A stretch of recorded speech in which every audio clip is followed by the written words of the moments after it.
wabarakatuh. Perkenalkan, nama saya Ika Nurjana dengan NIM 210903501066 dari kelas manajemen D. Di sini saya akan menjelaskan materi akuntansi biaya dan akuntansi manajemen untuk memenuhi tugas MIT akuntansi biaya. Baik, langsung saja kita masuk ke pembahasan materinya. Materi pertama yaitu akuntansi biaya dan akuntansi manajemen. Akuntansi biaya dan akuntansi manajemen adalah dua bidang yang berkaitan erat dalam pengelolaan keuangan dan operasi perusahaan. Sementara kedua bidang ini seringkali menggunakan nomor dan data numerik analisis. Ada juga aspek konseptual dan non-numerik yang penting dalam praktiknya. Materi selanjutnya yaitu manajemen. Menurut Follett, dia mendefinisikan manajemen sebagai seni menyelesaikan pekerjaan melalui orang lain. Dapat diartikan bahwa seorang manajer memiliki tugas untuk mengatur dan mengarahkan orang lain dalam mencapai tujuan organisasi. Fungsi manajemen. Fungsi manajemen terbagi menjadi 3 bagian. Yang pertama, perencanaan. Perencanaan sangat penting dan mutlak dilakukan oleh manajemen untuk mencapai keberhasilan perusahaannya, baik perusahaan besar maupun kecil. Banyak perusahaan yang mengalami kegagalan karena perencanaan yang buruk. Perencanaan dapat dibedakan menjadi 3 kategori, yaitu perencanaan strategis, perencanaan jangka panjang, dan perencanaan jangka pendek. Perencanaan strategis yaitu proses penentuan tujuan dan strategi untuk mencapai tujuan, termasuk pengambilan keputusan alokasi sumber daya perusahaan, sumber daya manusia, dan sumber daya fisik yang lain. Untuk mencapai tujuan yang telah ditetapkan, asumsi yang dibangun dalam perencanaan strategis adalah perusahaan harus cepat merespon perubahan lingkungan yang selalu berubah-ubah atau dinamis, yang mungkin memerlukan perubahan di masa mendatang. Selanjutnya, perencanaan jangka panjang atau dikenal sebagai anggaran jangka panjang adalah rencana yang mempunyai cakupan waktu 3-5 tahun ke depan. Perencanaan jangka panjang dapat berupa rencana kegiatan, misalnya rencana perluasan, bangunan dan fasilitas pabrik, dan dapat pula berupa pencapaian hasil keuangan yang ditargetkan. Misalnya, laba per lembar saham untuk 5 tahun ke depan. Perencanaan ini dilakukan untuk mendukung pencapaian tujuan yang telah ditetapkan dalam perencanaan strategis dan akan menjadi acuan dalam perencanaan jangka pendek. Selanjutnya, perencanaan jangka pendek, atau bisa dikenal sebagai perencanaan operasional, adalah perencanaan tentang langkah-langkah yang akan dijalankan oleh perusahaan dalam suatu periode, misalnya kuartal, semester, atau tahun. Rencana ini disusun secara sistematis, lebih bersifat kuantitatif, dinyatakan dalam satuan mata uang, menitik beratkan pada keadaan intern perusahaan, karena kondisi ekstern diterima apa adanya dan biasanya dinyatakan dalam bulan, kuartal, semester, atau tahun. Contoh keadaan intern perusahaan adalah kapasitas produksi, karena dapat diubah oleh manajemen, sedangkan harga bahan baku adalah kondisi ekstern yang tidak dapat diubah oleh manajemen. Yang kedua, pengorganisasian. Pengorganisasian merupakan penyusunan rangka kerja yang harus dipenuhi oleh setiap individu yang ada di dalam perusahaan dalam menjalankan kegiatannya. Pengorganisasian dilakukan oleh manajemen dengan mengatur kerjasama antar unit dalam suatu perusahaan. Manajemen juga memberi wewenang dan tanggung jawab kepada tiap individu yang ada di perusahaan. Berbagi usaha harus dilakukan oleh manajemen agar unit-unit atau individu-individu yang ada di dalam perusahaan dapat bekerja sama dengan baik.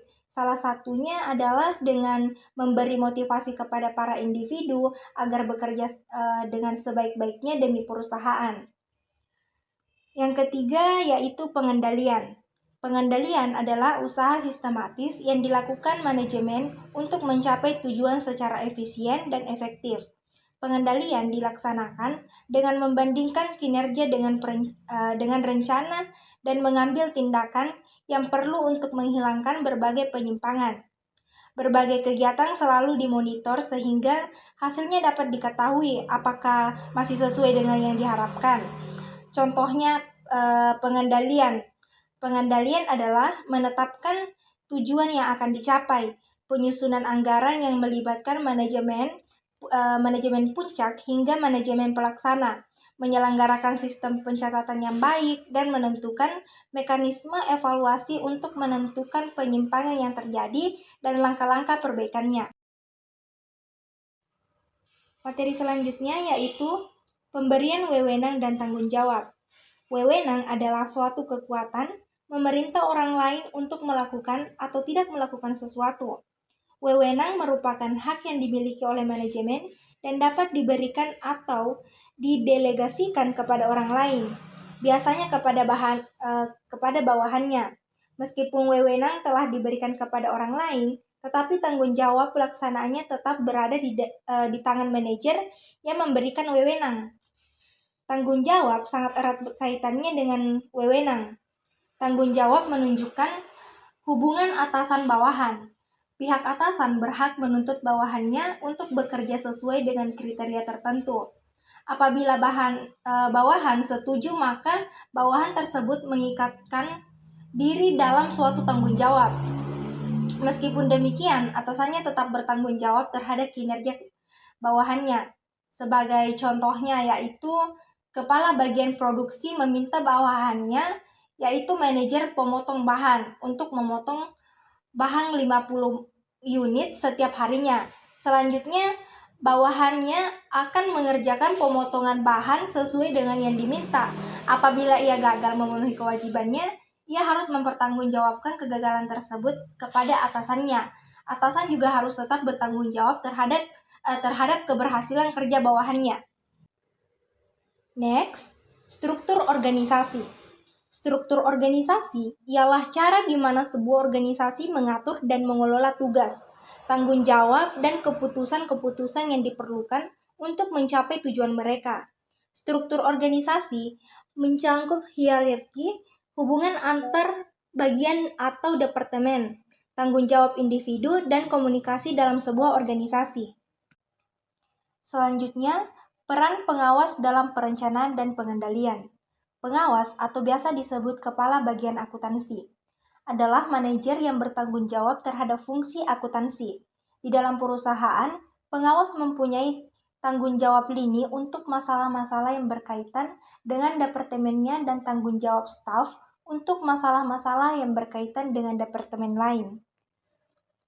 Selanjutnya, Departemen Akuntansi Biaya.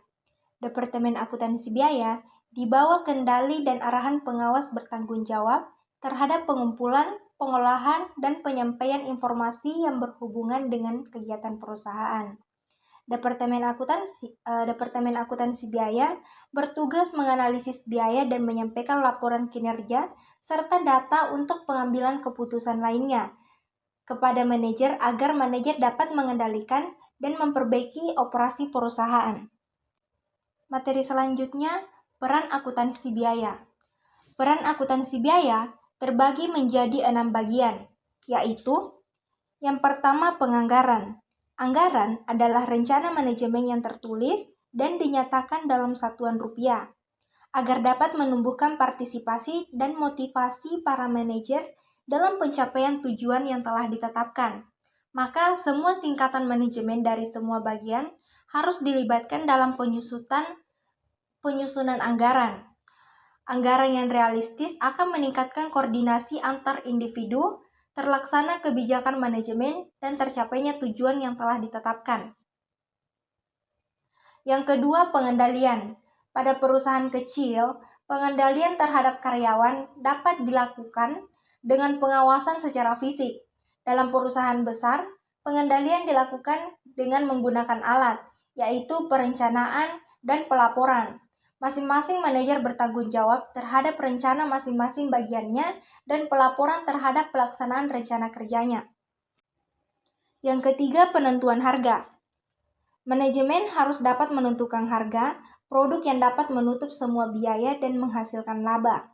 Penjualan sangat dipengaruhi oleh fungsi permintaan dan penawaran. Namun untuk menentukan harga yang menguntungkan, perlu diperhitungkan biaya dengan cermat.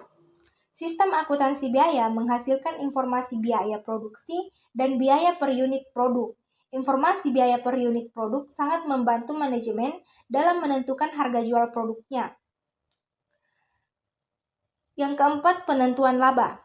Akuntansi biaya digunakan untuk menghitung harga pokok penjualan dalam suatu periode. Harga pokok penjualan kemudian akan dibandingkan dengan pendapatan untuk menghitung laba. Biaya dan laba dapat dilaporkan per bagian perusahaan atau per perusahaan secara keseluruhan. Hal ini tergantung pada kebutuhan manajemen dan standar pelaporan kepada pihak luar perusahaan. Selanjutnya yang kelima, pemilihan alternatif. Akuntansi biaya menyediakan informasi berbagai pendapatan dan biaya yang berasal dari berbagai kegiatan. Dengan informasi ini, manajemen dapat membuat keputusan jangka pendek dan jangka panjang untuk memasuki pasar baru, mengembangkan produk baru, menghentikan produk, membeli atau membuat sendiri komponen produk, serta membeli atau menyewa suatu aktiva. Yang terakhir yaitu yang keenam yaitu akuntansi biaya dan teknologi manufaktur. Berbagai otomatisasi di bidang industri memerlukan modal besar. Meskipun otomatisasi mahal, namun belum tentu dapat memecahkan berbagai kesulitan produksi. Karena beberapa masalah mungkin timbul disebabkan oleh hal lain yang tidak dapat diotomatisasi. Misalnya, sistem yang tidak baik dan perilaku para karyawan di dalam perusahaan. Dalam proses otomatisasi, pemberian motivasi dan pelibatan karyawan merupakan hal yang sangat penting. Hal berikutnya yang perlu diperhatikan adalah perubahan proses setelah adanya otomatisasi. Materi selanjutnya, akuntansi keuangan, akuntansi manajemen, dan akuntansi biaya. Akuntansi keuangan menghasilkan informasi berupa laporan keuangan yang terutama ditunjukkan untuk pihak-pihak eksternal perusahaan. Selanjutnya, akuntansi manajemen. Akuntansi manajemen adalah cabang dari akuntansi yang fokus pada pengumpulan, analisis, interpretasi, dan penggunaan informasi keuangan dan non-keuangan untuk membantu manajer dalam mengambil keputusan yang berkaitan dengan operasi bisnis dan perencanaan strategis. Selanjutnya, akuntansi biaya. Akuntansi biaya ini merupakan bagian dari akuntansi keuangan. Akuntansi biaya adalah bidang akuntansi yang berkaitan dengan pengumpulan, analisis, dan pelaporan informasi biaya yang diperlukan oleh sebuah organisasi untuk mengelola operasinya dengan efisien. Slide selanjutnya yaitu organisasi, profesi, dan sertifikasi. Seorang akuntan dapat mengikuti berbagai organisasi profesi yang sesuai dengan bidangnya. Di Amerika, organisasi profesi untuk para akuntan adalah IMA atau Institute of Management Accounting, American Institute of Certificate Public Accounting, dan Institute of Internal Auditors. Masing-masing organisasi tersebut menyelenggarakan sertifikasi, yaitu CMA atau Certificate Management Accountant. Sertifikasi menunjukkan kualifikasi seorang akuntan. Di Indonesia, organisasi yang ada untuk akuntan adalah IAI atau Ikatan Akuntan Indonesia. Ikatan Akuntan Indonesia melalui organ-organ organisasinya juga menyelenggarakan ujian sertifikasi, yaitu sertifikasi Professional Management Accounting yang diselenggarakan oleh Institut Akuntan Manajemen Indonesia. Ujian sertifikasi akuntan publik untuk memperoleh sebutan bersertifikat akuntan publik yang diselenggarakan Institut Publik Indonesia. Ujian sertifikasi pernyataan standar akuntansi keuangan untuk mencapai sertifikasi PSAK yang diselenggarakan oleh IAI, dan ujian sertifikasi akuntansi syariah untuk memperoleh sertifikasi akuntansi syariah. Baik, itulah tadi hasil materi yang saya bahas. Lebih dan kurangnya mohon dimaafkan. Wabillahi taufiq wal hidayah. Wassalamualaikum warahmatullahi wabarakatuh. Terima kasih.